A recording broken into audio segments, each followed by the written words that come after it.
Terror in Tahrir, that's the headline here at Libération.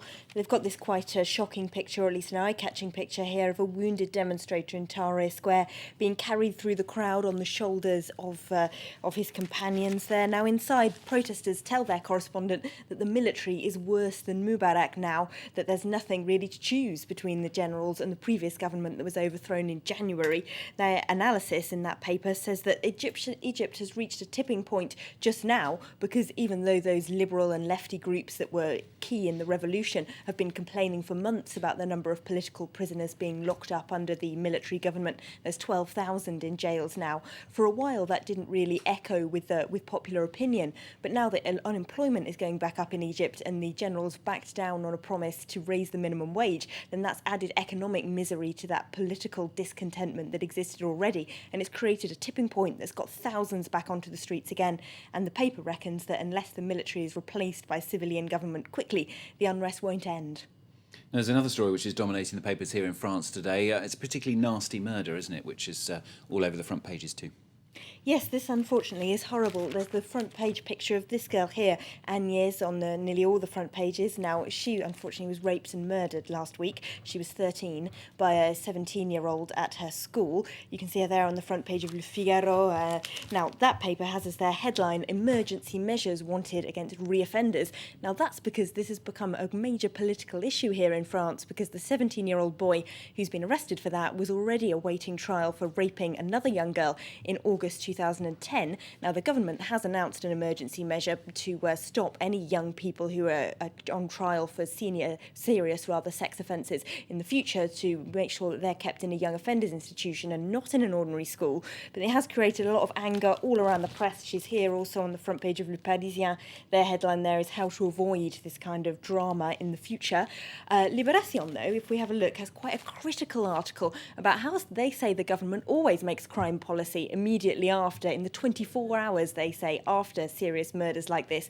They just sort of make policies up as they go along, and that might not be the best way to come up with a considered crime policy on how to deal with reoffenders. Yeah, the shotgun reaction. Now, there's also a big economic story around this morning. French local authorities, they're broke, apparently. Yes, do you remember this one about Dexia, the Franco-British bank that had to be bailed out by both states? Will was helping us out with some economic background on that later. He was earlier. Now, the moaning mayors are back on front pages. That's the headline at the business paper La Tribune. The mayors are moaning because, as we said, they've got no money. That bank Dexia famously drew up a number of loans in Swiss francs and dollars and then loaned money to local authorities. That left them with soaring interest rates and soaring repayment bills when the exchange rate changed. And there's also makes the front page of the free paper 20 Minutes today. Their headline is "Mayor Sickness."